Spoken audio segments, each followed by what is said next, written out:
Transaction मंत्रालयामध्ये तुमचं स्वागत आहे मित्रांनो. तर आज आपण बघणार आहे की तुम्हाला एक लॉटला किती पैसे लागतात. ठीक आहे, तुम्हाला एक लॉटला किती कॅपिटल लागतं आणि एक लॉटमध्ये तुम्हाला किती प्रॉफिट व्हायला पाहिजे आणि मॅक्सिमम आणि किती लॉस व्हायला पाहिजे. ठीक आहे, तर तुम्हाला जो एक लॉट आहे, मी NFT ची गोष्ट करतोय, तर तुम्हाला भेटणार 10,000च्या आसपास. ठीक आहे, म्हणजे 10,000 तर तुमच्याकडे कॅपिटल पाहिजे. आता हे मी जे तुम्हाला बोलतोय हे डेजवर डिपेंड आहे. कधी कधी स्वस्त पण भेटेल, कधी कधी कमी पण भेटेल. ओके, आता जे तुम्हाला आता तुम्हाला मॅक्सिमम एक लॉट वरती तुम्हाला मॅक्सिमम 100 रुपये तरी प्रॉफिट ऍव्हरेज घ्यायला पाहिजे. ठीक आहे, ऍव्हरेज.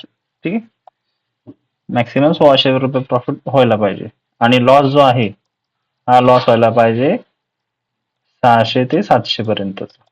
ठीक आहे, म्हणजे आपण म्हणतो ना मिनिमम रिस्क रिवॉर्ड जो पाहिजे हा 1:2 पाहिजे. ओके, एवढं तर तुम्हाला कळलंच पाहिजे. जर तुम्ही असं करताय की तुम्हाला एका लॉट मध्ये जर दिवसाला 2,000चा लॉस होतोय, तर मग तुम्ही काहीतरी वेगळं करताय किंवा तुम्ही काहीतरी चुकीचं करताय. मग तुमचा सेटअप तुम्ही खूप तो सेटअप तुमच्या ह्याच्यात बसत नाहीये. तर असा सेटअप घेऊ नका, एवढा बेकार रिस्टोरी एवढा असल्याचा. ओके, आता काय काय लोकांचं असं म्हणणं असतं की सर आम्हाला जे आहेत ना आम्हाला असे मूव्ह कॅप्चर करायचे. ठीक आहे, हे असे मूव्ह तुम्ही कॅप्चर करू शकता, पण हे असे मूव्ह तुम्ही रोज रोज कॅप्चर नाही करू शकत. ठीक आहे, ह्याचा म्हणजे तुम्ही 10 पैकी मॅक्सिमम तुम्ही 3 वेळा तरी होऊ शकतो, पण याचा विन रेट कमी असतो. तुम्हाला मी एक्झाम्पल देतो. हा बघा, आता हा जो चार्ट आहे, आता ह्या चार्ट पैकी हे जे तुम्हाला दिसत आहे का, आता कोणी जर समजा की या 3 लाईन जरी एखाद्याच्या फेवर मध्ये गेले, म्हणजे तुमच्या अनालिसिस मध्ये हे 3 जरी तुमचे कॅन्डल गेले तरी तुम्ही तुमच्यासाठी खूप झालं. आता फॉर एक्झाम्पल तुम्हाला सांगतो, जर तुम्ही इन द मंथचा जरी पुट घेतला असता तर तुम्हाला मी दाखवतो त्याची स्ट्राईक प्राइस किती. हे बघा कितीच होतं ते, 11:30 आसपास. ठीक आहे, 11:30 बघा, म्हणजे प्रीमियम हा 112 वरनं 160 पर्यंत गेला. आता तुम्हीच विचार करा, 112 कुठं आणि 160 कुठं. म्हणजे तुमचा जो ऍव्हरेज प्रॉफिट झाला असता याच्यामध्ये हा मिनिमम झाला असता तुमचा 2,500 ते 3,000 रुपये पर्यंत. ठीक आहे, हे 3 जरी कॅन्डल तुमच्या फेवर मध्ये जरी गेली, तुमच्या डायरेक्शन मध्ये, म्हणजे तुमच्या अनालिसिस मध्ये एवढं जर दम असलं की बाबा तुमचे 3 कॅन्डल हे तुमच्या फेवर मध्ये जात आहे, तरी तुमचं ते आयुष्य बदलू शकतं हे 3 कॅन्डल. ठीक आहे, म्हणून मी सांगतो की मोठे मुवमेंट कॅप्चर करण्यापेक्षा ना मी लहान लहान जे आहेत मुवमेंट किंवा लहान लहान जे सेटअप आहेत ते तुम्ही ट्राय करा. ह्याचा एक तर विन रेट जास्त असतो, म्हणजे तुम्ही जर समजा 10 पैकी तुमचा मिनिमम 7 ते 8 वेळा तर प्रोबॅबिलिटी जास्त असते, विन रेट खूप छान असते. आता तुम्ही जर म्हणता की हे मोठे मोठे मुवमेंट कॅप्चर करायचे, पण ह्याचा जो विन रेट आहे हा कमी आहे. म्हणजे तुम्ही जर 10 पैकी तीन तीन तीन मॅक्सिमम 3 वेळा तुम्ही हे कॅप्चर करू शकता.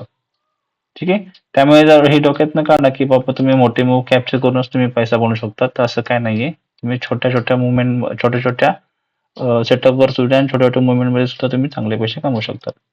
ठीक आहे, म्हणजे तुम्ही एक लॉटनी मंथली तुम्ही ऍव्हरेज जर आपण म्हणायचं गेलं तर मंथली तुम्ही साधारण 14 ते 15,000 तुम्ही कमवू शकता. ठीक आहे, म्हणजे एवढी ताकद आहे ऑप्शन बाईंग मध्ये. पण यापेक्षा हे उलट पण आहे बरं. समजा तुमचे जे तुम्ही 10,000 कॅपिटल लावलेत, हे तुम्ही 0 पण करू शकता एका दिवसामध्ये. हे तुमच्या ट्रेडिंग सायकोलॉजीवर डिपेंड आहे.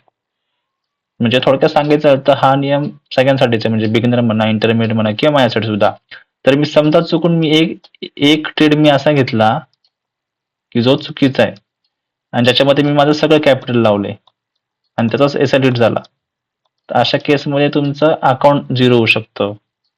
ठीक आहे, त्यामुळे तुम्ही अशा थॉट प्रोसेस चालला की बाबा मी एक ट्रेड लांब आहे पूर्ण माझं मी कॅपिटल वाईप आउट करण्यासाठी. त्यामुळे तुम्ही ट्रेड हे असे घेणार की जे बरोबर असेल किंवा ज्याचा विन रेट बरोबर असेल.